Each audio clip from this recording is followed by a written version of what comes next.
Дорогие друзья, зима не торопится уходить, и сейчас я услышал один подозрительный звук у себя из дворников. Ну или откуда-то оттуда, из трапеции, что ли, я не знаю. Это какой-то страшный звук. Сейчас я вам его покажу.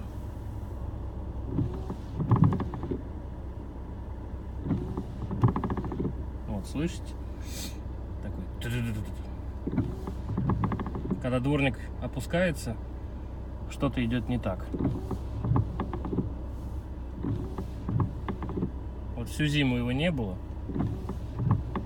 а сейчас он начался. Что там можно? Смазать, что ли, или что? Или что?